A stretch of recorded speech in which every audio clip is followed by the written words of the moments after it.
insecure itu menurut saya ada 2 hal yang mesti kita insecure. Dari dulu sampai sekarang, sampai seterusnya. Yang pertama itu adalah ilmu, yang kedua itu adalah amal. Kita harus merasa insecure atau tidak aman terhadap ilmu. Kenapa? Karena kita selalu merasa diri kita ini nggak tahu apa-apa. Kita ini adalah sebuah gelas kosong. Kita ini benar-benar nol. Sehingga pada saat kita belajar, kita bisa menyerap semuanya. Betul sekali, Dok. Kita bisa menyerap, kita bisa menerima dengan tetap memfilter mana yang baik, mana yang buruk.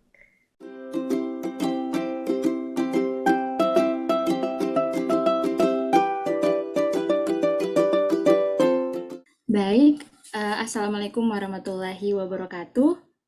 Terima kasih, Dok, atas kesempatannya pada siang hari ini menyempatkan untuk menghadiri podcast dari keperempuanan pada siang hari ini. Kami tahu bahwa dokter memiliki kesibukan yang luar biasa sekali, tapi masih sempat untuk menghadiri kajian keperempuanan. Jadi perlu saya bahas sebelumnya bahwa untuk pembahasan untuk kita pada siang hari ini, Dok, yaitu mengenai change insecure to be grateful. Jadi ini merupakan salah satu topik yang sangat ramai sekali, Dok, diperbincangkan di kalangan anak muda, terutama kami para mahasiswa preklinik. Jadi untuk itu kami mengundang dokter untuk membicarakan dan juga memaparkan pendapatnya dokter seperti apa kira-kira menurut dokter insecure to be grateful ini. Oke, baik. Jadi sebelum saya memulai, terlebih dahulu kita ketahui dulu ada beberapa artikel, Dok, yang sudah saya baca mengenai apa itu sebenarnya insecure. Jadi insecure menurut salah satu artikel dari American Psychological Association mengatakan bahwa insecure itu adalah perasaan tidak cukup baik atau kurangnya rasa percaya diri serta ketidakmampuan untuk menghadapi suatu masalah yang diiringi dengan perasaan tidak yakin, kemudian cemas dengan tujuan-tujuan akan kemampuan dan relasi yang bersangkutan dengan orang lain. Nah, namun kalau menurut saya sendiri, Dok, sebenarnya insecure itu kan kalau konsumsi kita sehari-hari itu kita pasti minder dengan orang lain, Dok, ya pasti. Nah, kalau begitu saya mau menanya pendapat dari dokter. Menurut dokter, apa insecure itu sebenarnya? Oke, baik. Bagus sekali ya pertanyaannya. Jadi kita kembali dulu ke kata insecure ya. Jadi secure itu adalah aman dan ini tuh adalah tidak. Jadi secara umum itu insecure adalah merasa tidak aman. Entah itu kita merasa tidak aman terhadap diri kita sendiri atau kita merasa tidak aman dengan lingkungan kita. Kita merasa tidak diterima oleh lingkungan atau kita merasa tidak menerima diri kita sendiri. Sehingga selalu muncul perasaan yang tadi mungkin adik sudah bilang itu perasaan minder atau perasaan tidak yakin atau kurang percaya diri dalam melakukan segala sesuatu. Jadinya membuat kita untuk berhenti melangkah. Nah, ini adalah efek atau bahaya dari insecure kalau berlarut-larut dialami apalagi sama mahasiswa ya atau muda-mudi sekarang ya. Karena kita tahu muda-mudi itu kan penggerak. Jadi kalau dia tidak bergerak, siapa tonggak penggeraknya? Kayak gitu. Bener banget, Dok.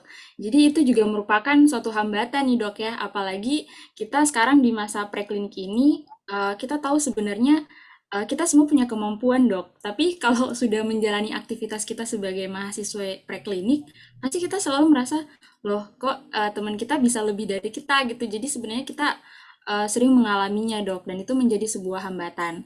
Nah, jadi, Dok, selain itu, dari penjelasan yang dokter bilang tadi bahwa minder itu atau insecure ini berasal dari kita insecure terhadap diri kita sendiri. Berarti insecure ini bisa berasal dari faktor internal atau eksternal, Dok, ya?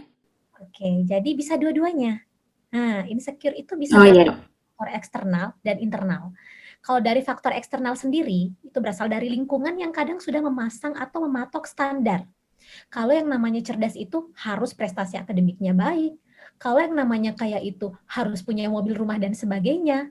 Kalau yang namanya sukses itu, kalau sudah mempunyai pekerjaan yang mapan dan lain sebagainya, tanpa mengukur tingkat kebahagiaan dari tiap orang itu berbeda-beda. Jadi belum tentu sukses itu berarti bahagia loh ya. Nah, Bener banget, Dok. jadi yang namanya insecure faktor eksternal, menurut saya pribadi, itu tidak terlalu berbahaya. Kenapa? Karena kita cukup tidak mendengarkan dan menjalani kehidupan kita dengan semestinya, itu sudah cukup membuat kita bahagia. Yang berbahaya adalah faktor dari internal. Faktor dari internal kalau kita mematok standar terhadap diri kita sendiri. Nah, maksudnya Bener banget, Dok. ya, saya tuh kalau pinter harus dapat nilai, kan sekarang apa namanya, mahasiswa preklinik ya, Iya, blok Dok. ini itu harus A atau semua nilai blok harus A. Ini yang berbahaya. Kenapa? Kecerdasan tiap orang itu berbeda-beda. Allah Subhanahu wa Ta'ala itu menurunkan tiap orang kecerdasan itu berbeda-beda. Kenapa? Kalau tidak ada variatif pasti kaku lah ya. Semua kok A, semua kok IPK-nya 4. Nah, tanpa Banget, Dok. Iya, tanpa mengetahui bahwa tiap orang punya potensinya masing-masing. Jadi oke, kalau kita tidak cerdas dalam hal akademik, mungkin kita punya kecerdasan dalam hal lain, menggambar, memasak, bermusik, dan lain sebagainya. Yang kita jadi nggak ngembangin, tidak kembangkan, karena standar yang sudah kita patok bahwa standar kecerdasan itu mestinya cuma di akademik. Nah, kemudian yang masalah internal itu adalah perfeksionis. Semua harus sempurna. Padahal kita udah tahu dasarnya nggak akan ada yang sempurna. Nggak akan ada, entah itu pekerjaan atau entah itu manusia atau entah itu diri seseorang, itu nggak akan ada yang sempurna. Maka dari itu bersyukur setelah berusaha. Apa yang kita telah usahakan, hasilnya semua kita syukuri. Karena segala sesuatu yang telah kita usahakan kemudian hasilnya muncul, itu adalah ketetapan. Beda kalau misalnya nggak pernah berusaha, ya, apa yang kita tunggu, apa yang mau kita syukuri kalau memang kita nggak pernah melangkah atau kita nggak pernah berusaha. Kemudian faktor internal yang lain itu yang masalah yang banyak dialami oleh mahasiswa preklinik adalah nggak percaya diri. Belum ujian sudah menjudge. Aduh, kayaknya nanti kalau blok ini saya bakal dapat nilai C atau mungkin sekarang nggak ada error ya, paling nggak C deh. Loh, belum apa-apa udah membuat mindset yang salah. Nah, ini yang perlu diubah. Jadi apa yang kita inginkan itu mesti kita ucapkan dulu, kemudian kita ubah ke tindakan, kemudian kita ubah ke kebiasaan, kemudian ke komitmen. Nah, kan sering dengar nih, usaha nggak pernah mengkhianati hasil. Iya, Dok. Iya, jadi kalau emang sudah berusaha dan hasilnya mungkin tetap C, itu berarti baru namanya ketetapan. Syukuri. Mungkin ada hal yang baik yang akan muncul di kemudian hari, karena segala sesuatu kan seperti koin. Ada baik, ada buruk. Ada nilai baik, ada nilai buruk. Nggak mungkin nilainya semua buruk. Kayak gitu kan? Iya, Dok. Nah, kayak gitu. Jadi mesti yang kita hindari ini adalah atau kita yang patut kita cegah itu adalah faktor internal ini yang paling penting. Untuk faktor eksternal, kita cukup mendengarkan, mungkin ada komentar negatif nih ya dari orang-orang, faktor membanding-bandingkan. Kok si A lebih pintar sih dari si B, atau si A kok nilainya lebih tinggi dari si B, padahal waktu SMA si A itu ranking 1 loh. Iya, Dok. B enggak kok bisa kayak gini. Ya iya, life is change. Hidup itu bisa berubah-berubah kapan saja. Jadi nggak usah untuk selalu mematok standar kita tuh harus baik terus. Karena hidup itu selalu fluktuatif. Sama kayak iman ya. Naik turun. Iya, Dok. Gitu. Iya, jadi itu dia faktor-faktor yang mungkin banyak menyebabkan anak-anak muda zaman sekarang itu jadi insecure. Lebih ke faktor internal yang mengganggu. Kayak gitu. Iya, Dok ya. Jadi semua kembali ke diri kita sendiri, Dok ya. Jadi itu faktor internal yang paling berat. Jadi dari jawaban dokter tadi dan pendapat dokter tadi sudah jelas bahwa menurut jadi anak-anak muda zaman sekarang kenapa mereka lebih mudah merasa insecure itu dari diri mereka sendiri karena mereka nggak percaya diri gitu, Dok ya. Jadi mereka lebih memforsir diri mereka harus baik setiap saat begitu, Dok ya.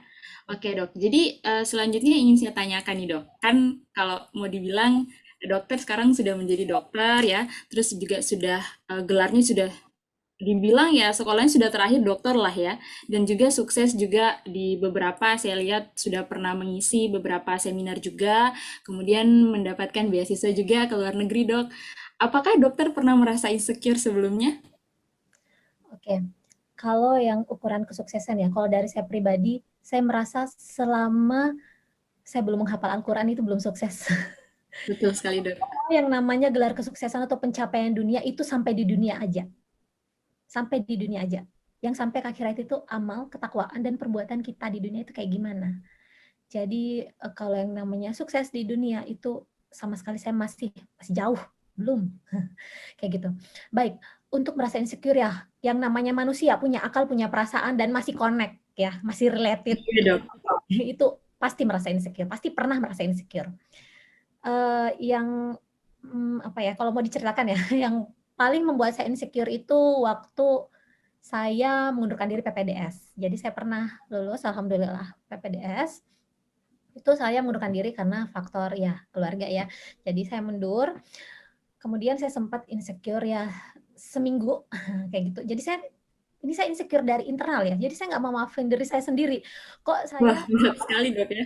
Iya, kok saya mundur sih, kok saya nggak bisa sih, menyeimbangkan buat balance nih keluarga sama sekolah. Ya emang sulit karena waktu itu anak saya masih kecil, yang istilah maju gondrong itu bener-bener saya maju gondrong. Iya Dok. Iya, jadinya di situ saya sempat insecure, saya menyalahkan diri saya sendiri. Kemudian untuk mengatasinya saya berusaha step by step memaafkan diri saya. Oke, kamu nggak salah, keputusanmu udah tepat. Yang namanya sekolah bagi wanita itu bisa diulang. Kamu bisa sekolah kapan aja kok. Umur masih panjang ya. Insya Allah ya kalau misalnya usia sampai ke 35 itu masih bisa. Tapi yang namanya keluarga, kamu nggak akan melihat tumbuh kembang anak kamu pada saat kamu sekolah atau kamu menyerahkan kepada asisten atau keluarga yang mungkin beda kalau kamu sendiri yang mendidiknya. Kayak gitu. Jadi itu insecure yang mungkin terbesar yang saya alami di fase kehidupan saya. Tapi setelah berdamai, alhamdulillah benar. Benar kata surat Al-Insyirah, setelah kesulitan selalu ada kemudahan. Begitupun sebaliknya, ada kemudahan pasti ada kesulitan. Betul Dok. Kayak gitu. Jadi setelah itu Allah menunjukkan jalan dengan banyak memberi saya beasiswa, banyak membuat saya bisa, ini sharing ya, saya nggak Iya ingin, Dok. banyak membuat saya bisa melancong kemana-mana, keluar dengan biaya dari negara, bukan biaya pribadi yang Iya Dok. sayang gitu. Kalau saya sekolah ini nggak bakal saya rasa. Kayak gini, saya bakal bergelut dengan kehidupan sekolah, tanpa di usia segini saya belum tentu bisa nginjak negara ini dan itu. Jadi benar-benar Allah selalu memberikan hadiah bagi orang-orang yang bersabar, bersyukur, dan menerima segala keputusan dan ketetapannya. Kayak gitu. Jadi bersabar dan bersyukur semuanya diimbangi Dok ya untuk bisa mengatasi insecure tadi yang kita rasakan. Oke Dok, jadi selanjutnya Dok, menurut dokter apakah sebenarnya insecure atau kita merasa minder dengan diri kita sendiri ini bisa menjadi motivasi bagi diri kita atau bagaimana Dok? Betul sekali bisa. Insecure itu menurut saya ada dua hal yang mesti kita insecure.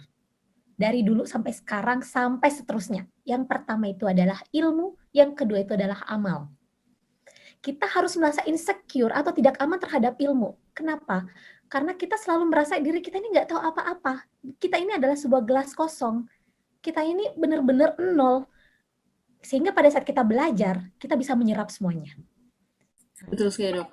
Kita bisa menyerap, kita bisa menerima dengan tetap memfilter mana yang baik, mana yang buruk. Nah, bukan merasa, saya sudah tahu ya udahlah. Nah, kayak gitu. Jadi kita stop. Itu dalam hal ilmu. Jadi membuat kita insecure sehingga tidak berhenti belajar. Kemudian dalam hal amal.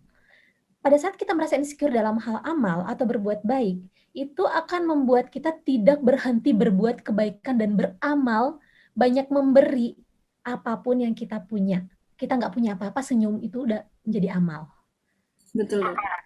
Jadi itu akan membuat kita terus berbuat baik, sibuk berbuat baik, sehingga nggak ada waktu untuk memikirkan, mengkritik hidup orang, ataupun memikirkan hal-hal yang akan mencondong kita atau celah bagi setan untuk masuk membuat kita berbuat keburukan.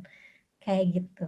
Iya, betul sekali Dok. Jadi dari pemaparan yang dibilang dokter tadi bahwa kita sebenarnya harus mengimbangi semuanya dan kemudian kita harus percaya kepada diri kita.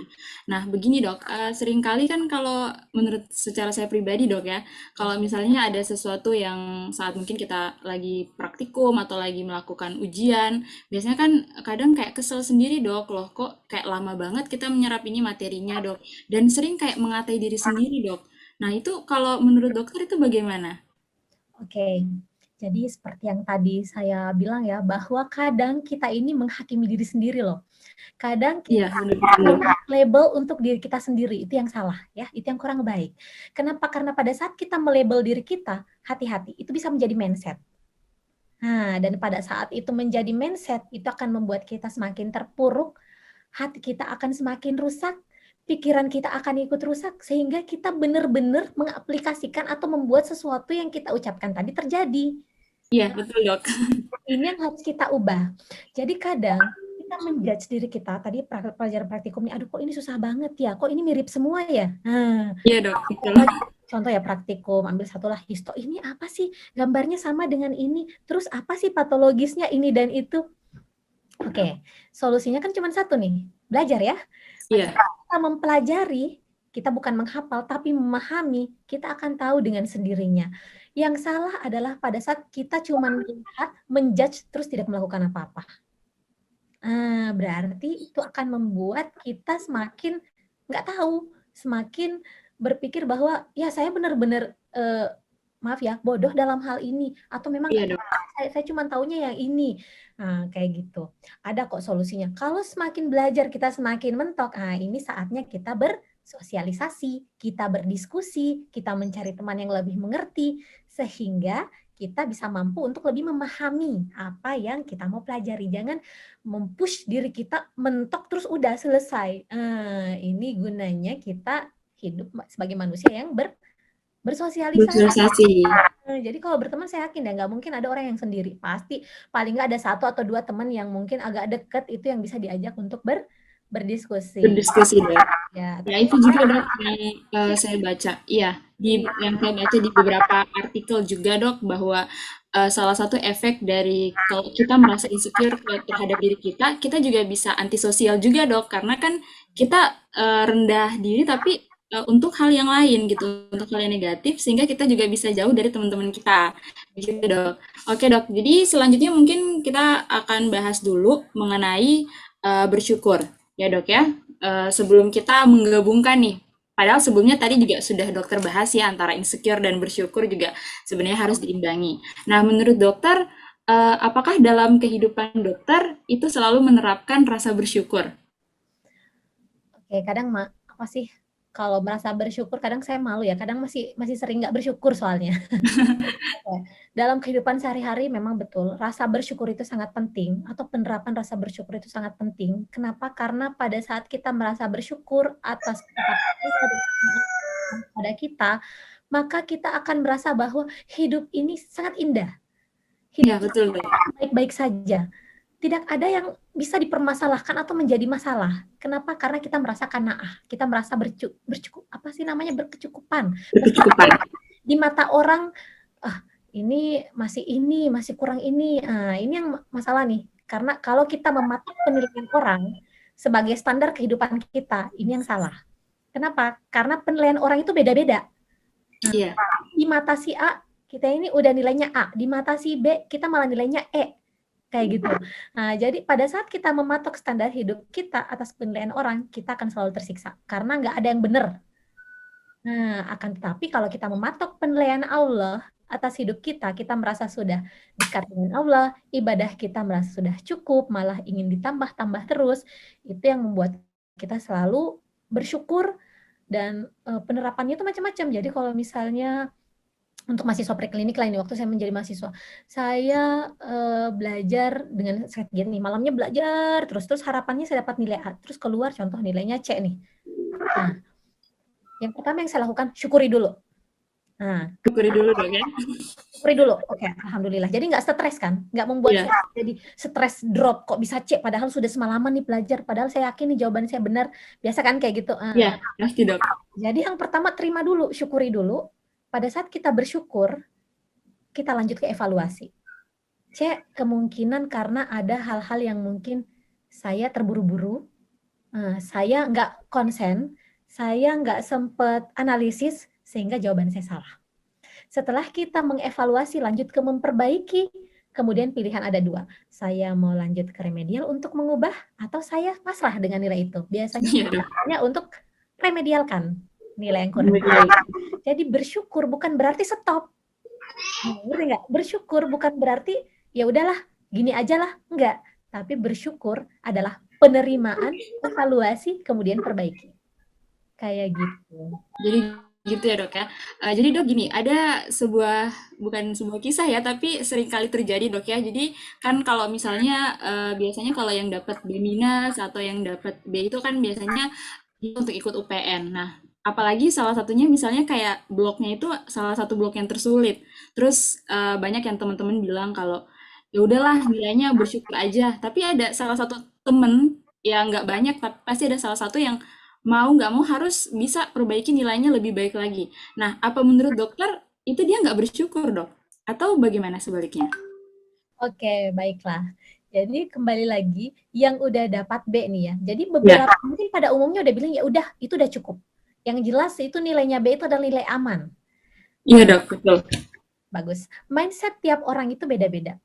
Mungkin ada yang udah nanamin mindset di kepalanya, wallahu alam entah dia tuntutan diri atau tuntutan orang tua, bahwa nilai kamu harus A, baru udah. Itu yang namanya, nilai nih, itu yang namanya nilai yang sebenarnya. Nah, itu yang membuat dia menjadi termotivasi untuk memperbaiki. Nah, karena dia udah tahu ujian, mau dia ujian nilainya B atau mungkin kembali ke C, tetap nilai B ya yang diambil ya, Iya, kayak gitu. Menurut saya orang tersebut tetap yang tadi, menerapkan yang tadi, tetap bersyukur, kemudian mengevaluasi, kemudian mencari atau memperbaiki, mencari yang lebih baik atau yang terbaik.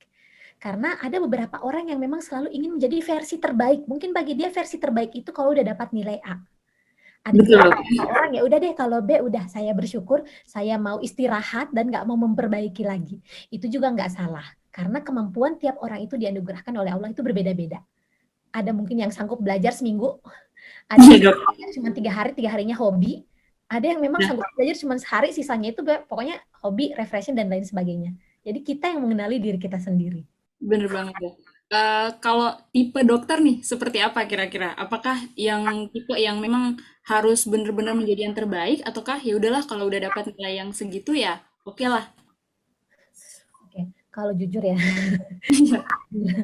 oke, kalau saya pribadi, karena apa ya, saya mikirnya kayak gini, kalau kita bisa mendapatkan yang terbaik dengan kemampuan yang Allah anugerahkan kepada kita, dengan kemampuan 24 jam yang Allah berikan kepada kita, saya selalu berpikir kayak gini, kalau si bisa, kok saya nggak bisa? Kayak gitu. Bener, Jika Dok. ada orang lain yang mampu menggapai nilai yang tinggi atau mampu menggapai prestasi yang tertinggi, saya tahu dia akan mengalami hal-hal yang mungkin kita nggak lihat atau kita nggak rasakan.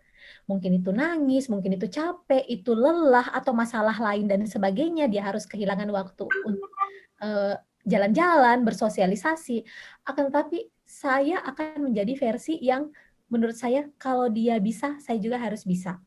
Nah, saya akan menjadi si teman tadi, yang meskipun dapat nilai B, kalau Nilai B tetap. ayo Iya, ulang tes. Iya, karena kesempatan kadang datang cuma sekali ya. Jadi iya saya betul, Dok. manfaatkan kesempatan-kesempatan yang diberikan, jangan lewatkan lah kayak gitu.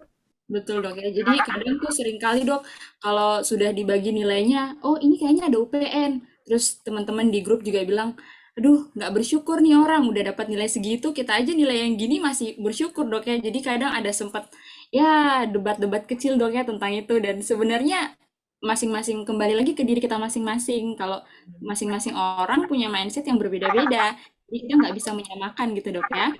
Nah, jadi Dok, jadi bersyukur itu berarti semua kita kembali, kita berterima kasih kepada Allah Subhanahu wa Ta'ala, berterima kasih kepada diri kita sendiri juga, Dok ya. Nah, sebagaimana juga sempat saya baca ada hadis riwayat dari Ibnu Majah juga pernah mengatakan bahwa jadilah orang yang wara, maka engkau akan menjadi hamba yang paling berbakti. Jadilah orang yang qanaah, maka engkau akan menjadi hamba yang paling bersyukur. Jadi sebenarnya sudah dijelaskan, Dok ya. Sisa bagaimana kitanya aja yang memahaminya, Dok ya. Baik, Dok. Selanjutnya, Dok, ada juga yang mau saya tanyakan. Jadi, Dok, ini pertanyaan-pertanyaan yang sudah kita rangkum, Dok, ya. Itu sudah kita sebar dulu, Dok, ke teman-teman angkatan juga, ke teman-teman dekat juga. Ayo dong kasih pertanyaan untuk kita nanti tanyakan ke dokter nanti ya saat kita lakukan pembahasan nanti. Nah, Dok, menurut dokter, bagaimana bersyukur ini dapat menyelesaikan masalah dalam hal insecure? Oke, baiklah. Jadi memang kunci dari penyelesaian masalah insecure itu memang harus bersyukur. Ya, banyak bersyukur. Ya, Banyak memaafkan diri kita dan banyak memaafkan orang lain. Nah, kalau kita lihat dari faktor, kita kembali ke faktor eksternal ya. Kadang komentar negatif seseorang itu bisa ya, membuat insecure berkepanjangan pada pribadi seseorang. Komentar negatif itu, benar, Dok. saya ambil contoh, ih kok kamu nggak bersyukur sih sudah dapat nilai B? Nah, itu kalau misalnya orang tersebut menerima komentar negatif itu, dia nggak akan berbuat apa-apa, dia nggak akan berusaha lagi. Bisa jadi dia nggak akan ngulang. Nah, kayak gitu. Wah, bahaya juga, Dok. Komentar negatifnya, kok kulit kamu coklat banget? Nah, yang paling sering itu physically ya. Jadi ini semacam Iya, Dok. bullying yang diberikan seseorang terhadap orang lain yang kadang membuat orang tersebut menjadi insecure. Dia jadi nggak mau berteman, dia jadi nggak mau bersosialisasi, mungkin karena masalah kulit doang di komentar. Oh kamu kulitnya coklat sih kayak orang Papua, oh kamu kulitnya putih sih kayak orang Cina. Nah, itu komentar-komentar negatif. Atau kok kamu contoh ya, maaf ya, kok kamu naik motor sih nggak naik mobil padahal bapaknya ini, bapaknya itu ya. Wah, ini kalau kita terima semua komentar negatif ini, hati-hati. Tadi saya bilang ini bisa merusak hati. Betul. Nah, jadi hal pertama yang kita lakukan sebelum kita bersyukur itu adalah kita diam dulu. Jadi kalau dengar komentar negatif, diam dulu. Jangan membalas. Nah, ini diam dulu. Ini membuat kita menjadi lebih tenang. Jadi kapan kita debat, ini yang masalah. Kita harus menghindari perdebatan ya, apalagi perdebatan itu kurang bermanfaat. Berdebat yang berhadiah itu boleh. Pada saat kita diam, itu kita berarti kita menenangkan diri kita. Kemudian hal yang kedua adalah kita berdoa. Mendoakan kebaikan terhadap orang yang memberikan komentar negatif. Doakan dia semoga dapat petunjuk, doakan dia semoga mendapatkan hidayah, sehingga membuat hati kita menjadi lebih lapang. Itu akan enak banget. Jadi pada saat Anda insecure karena mengingat perkataan orang negatif nih terhadap diri kita, setelah kita diam, kita doakan, pasti rasain deh. Itu menjadi lebih lapang hati kita, menjadi lebih luas. Nah, sehingga kita mampu untuk memaafkan. Pada saat kita maafkan orang tersebut, langkah yang berikutnya adalah kita bersyukur terhadap apa yang telah kita punya, apa yang telah Allah tetapkan, dan apa yang telah Allah berikan, entah itu dari segi fisik, keluarga, lingkungan terhadap kita. Jadi pengaplikasiannya banyak bersyukur sehingga kita tidak underestimate diri kita sendiri. Betul. Tidak membuat diri kita sendiri semakin terpuruk, hati kita semakin rusak sehingga orang bisa mengendalikan kita. Hati-hati ya, kadang perkataan orang itu mengendalikan diri kita loh kalau kita. Iya, betul. Jadi buat diri kita sendirilah yang mengendalikan diri kita, seperti itu. Betul, Dok. Jadi cintai diri kita sendiri, Dok ya. Love yourself intinya, Dok ya. Jadi karena sebenarnya insecure ini kalau dari saya baca juga, Dok, kalau sampai kita berlarut-larut terhadap perkataan orang bisa juga mempengaruhi mental illness kita, Dok. Jadi kadang kita juga wah kayak rugi sendiri juga besar negatifnya padahal sebenarnya itu hal kecil doang yang sebenarnya bisa bisa kita atasi sendiri. Nah, jadi Dok, jadi karena kita juga saya juga belum terlalu memiliki banyak pengalaman, Dok ya. Nah, bagaimana cara kita untuk memberikan atau menyikapi seseorang yang selalu merasa insecure di kalangan kita, Dok? Oke, jadi ini ceritanya nih ada temen nih yang orangnya insecure banget nih. Iya, Jadi Dok. ngomong, sering duduk di sudut, duduk di belakang, nggak punya temen kelompok. Biasa kan ada kayak gitu ya, Iya, Dok, ada. yang merasa dia mungkin walau-alam ya anak beasiswa yang beda dengan teman-teman lain. Anak beasiswa ya berarti dapat biayanya mungkin dari pemerintah daerah ya kayak gitu. Bagaimana cara kita menyikapi? Yang pertama itu adalah merangkul dulu. Merangkul. Jadi kita jangan biarkan ada teman yang kayak gitu. Takutnya kayak gini, nanti dia lama-lama berhenti loh. Nah, karena terlalu udah insecure faktor internal, insecure lagi faktor eksternal. Ini bisa teman kita menjadi apa ya? Jadi berhenti, jadi stop sekolahnya atau jadi nggak ngelakuin apa-apa. Padahal kita kan sesama muslim satu batang tubuh. Ada yang sakit, kita harus sakit dong. Kayak gitu ya. Nah, jadi kayak gini, pada saat ada teman seperti itu kita rangkul dulu, kemudian kita ajak ngobrol, gali apa penyebab insecure-nya. Karena kalau nggak tahu penyebab ya nggak tahu ngobatinnya. Kayak gitu. Jadi kita gali mungkin faktor keluarga, mungkin faktor pertemanan, mungkin faktor perasaan, tanda kutip, dia punya masalah mungkin dengan sesama teman atau bagaimana itu kita gali. Setelah dapat, kita memberikan solusi semampu kita. Solusi semampu kita, kalau kita mampu bantu dengan apa yang kita miliki, silahkan dibantu. Kalau kita hanya mampu membantu dengan perkataan, silahkan dibantu. Bantu juga dengan doa, karena doa sesama muslim, untuk muslim yang lainnya itu insya Allah akan diijabah. Kemudian setelah itu, kita terus memotivasi teman kita, sampai benar-benar kita ini maju bersama. Kenapa? Karena insecure itu, dia itu hilang timbul loh ya. Jadi sekarang mungkin kita, oke, belajar nih, oke, saya termotivasi. Mungkin besok lusa atau besok lusa down lagi.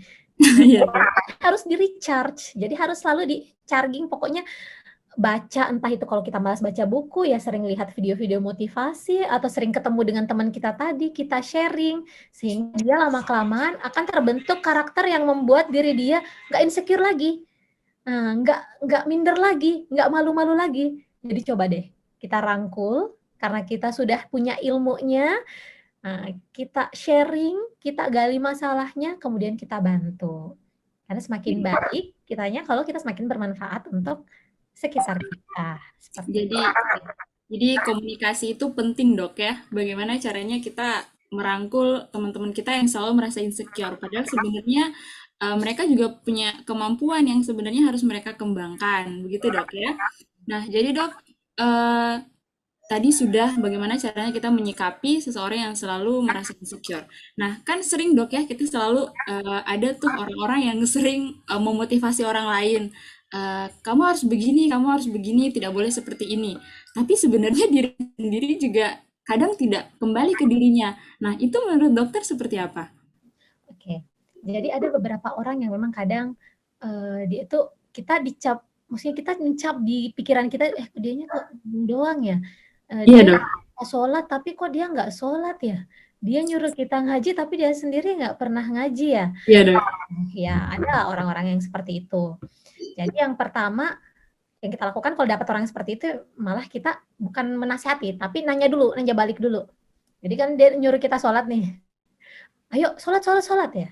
Oke, antum udah sholat belum? Ayo sholat bareng. Nah, jadi kita ngajak.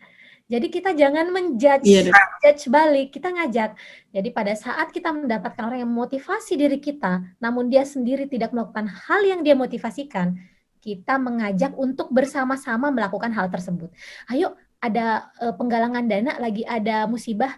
Ayo penggalangan dana yuk. Terus dia duduk-duduk doang. Ayo bareng yuk. Jadi diajak. Jadi kita melakukannya bersama-sama.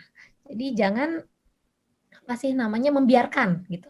Jangan mengambil teori pembiaran. Oke, biarin aja lah. Ya udah, yang jelas dia udah motivasi kita, terus kita ngejalanin yang baik. Enggak, itu berarti iya kita dok. cuek. Ya, cuek yang seperti itu enggak bagus. Jadi kita ngajak, kita bersama-sama merangkul, karena biasanya orang yang sudah bisa ngomong itu berarti dia sisa kurang komitmen. Iya, Nah, betul dok. kalau kita udah ngajak bersama-sama, lama-lama tadi saya bilang udah membentuk komitmen, lama-lama menjadi kebiasaan, ya itu menjadi solusi akhir dari masalah yang dihadapi tadi, kayak gitu.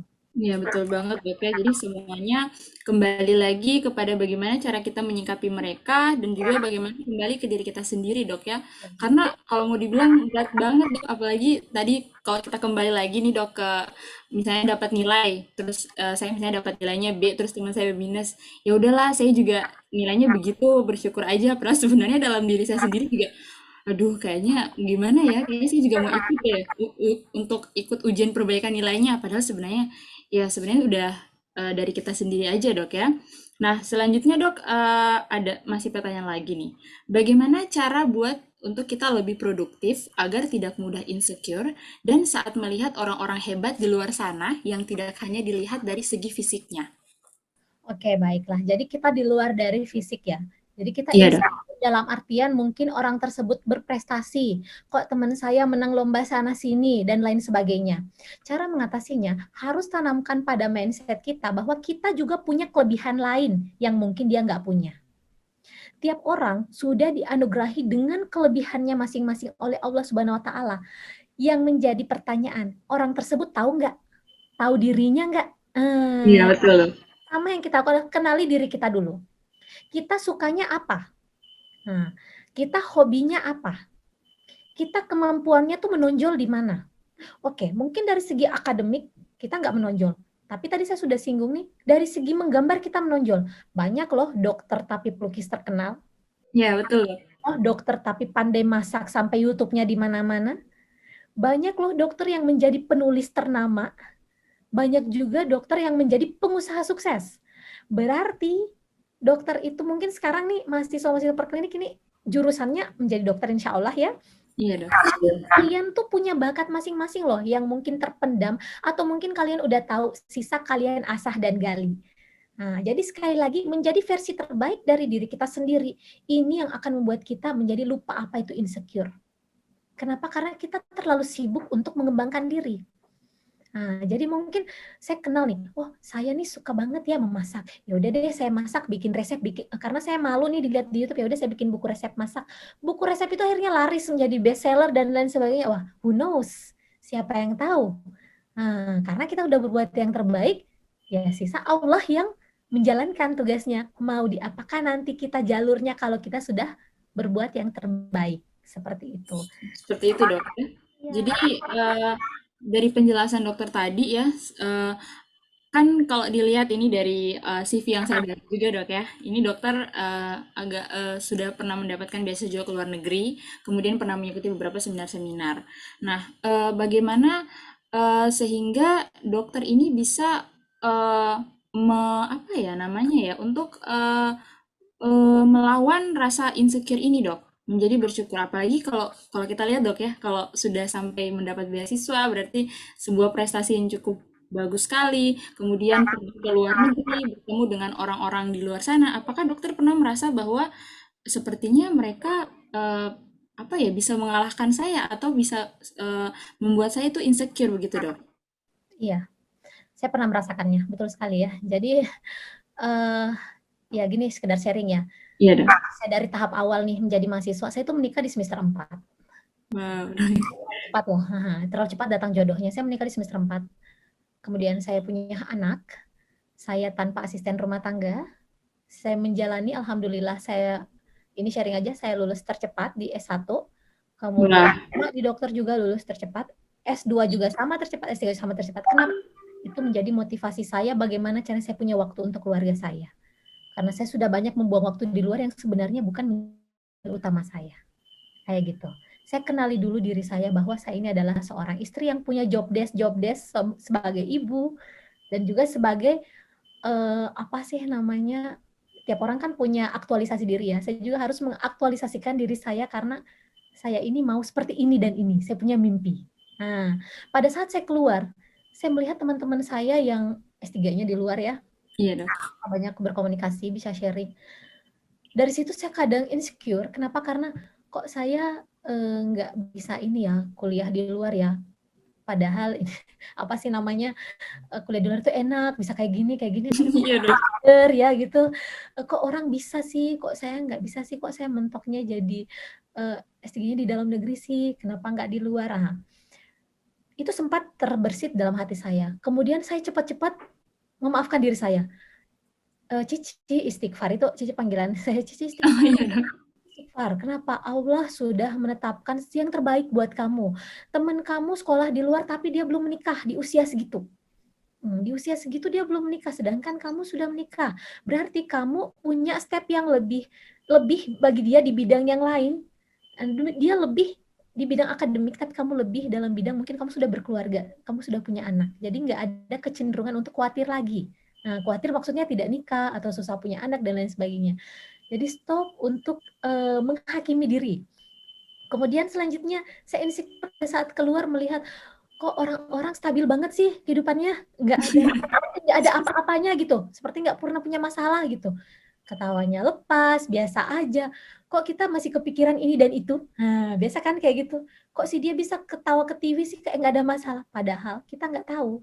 Di situ saya mulai introspeksi. Saya nggak tahu bahwa sebenarnya mungkin dia juga punya masalah.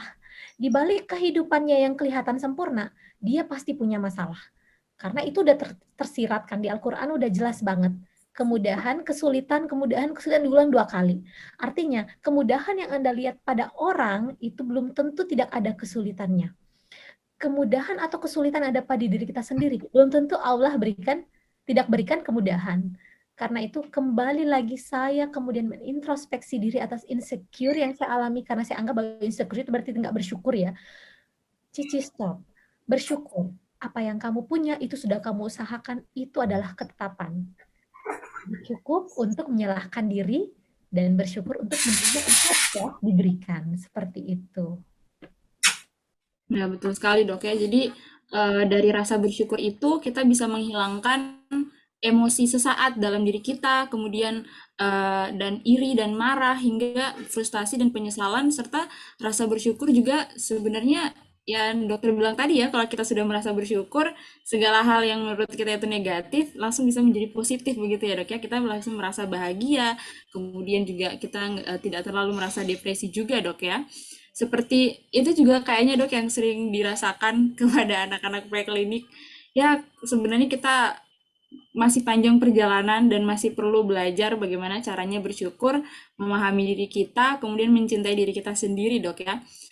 Selanjutnya dok, bagaimana caranya, mungkin dokter bisa memberikan tipsnya ya, untuk kita lebih brave untuk mengambil langkah ke depan akibat dari ketakutan untuk menghadapi kegagalan ketika melawan kerasnya dunia. Bagus sekali pertanyaannya ya.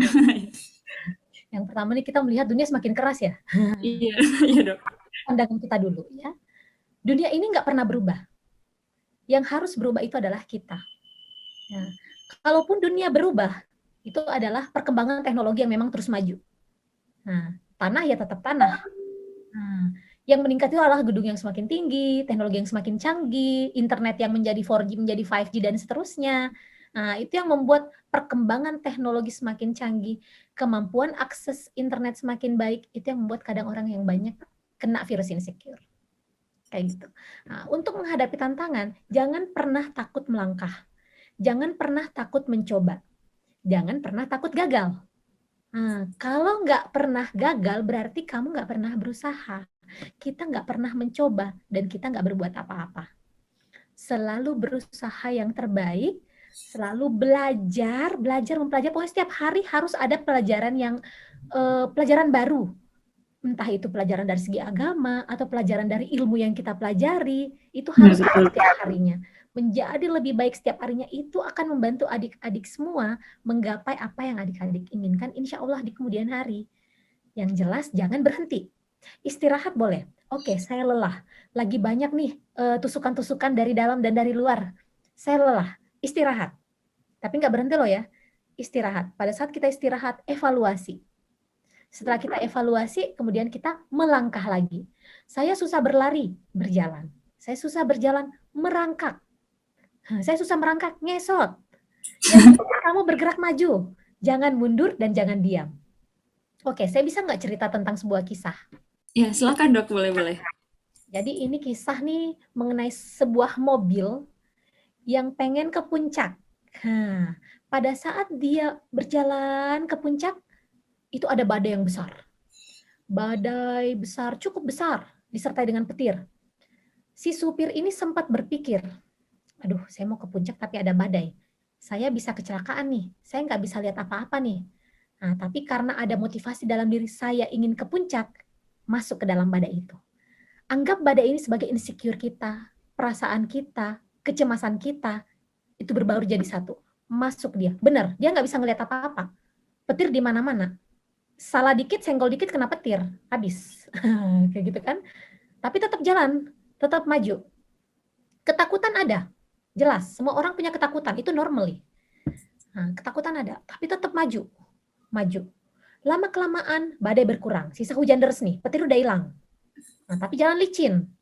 Nah, salah dikit jatuh jurang. Nah, tapi dia tetap bergerak maju. Si mobil ini maju meskipun dia perlahan, berhati-hati. Berhati-hati adalah tindakan yang sangat baik. Kenapa? Kita bisa melihat dari segala aspek. Sebelum kita berbicara, berhati-hati. Sebelum kita bertindak, berhati-hati. Sama dengan mobil ini. Dia berjalan, akhirnya dia sampai, hujan nggak ada, kerikil. Nah, sampai di kerikil, salah dikit ban kempes. Susah, ganti ban lagi. Betul, ban kempes. Ganti ban. Tapi terus maju, naik, kemudian di depan sisa gerimis-gerimis, kemudian di depan ada pelangi, oke, badai hilang. Sampailah dia ke puncak. Kita bisa bayangkan, pada saat dia berhenti di tengah badai dan tidak mau melanjutkan, apa yang terjadi? Dia akan Berarti dia nggak bisa ketemu pelanginya dong ya? lihat pelangi, dia akan di dalam badai terus. Pada saat dia berhenti di kerikil, ya udah di kerikil aja, nggak ganti ban, nggak akan sampai. Pada saat dia berhenti di hujan deras gara-gara jalan licin, dia bisa kepleset jatuh, kalau dia nggak bergerak maju.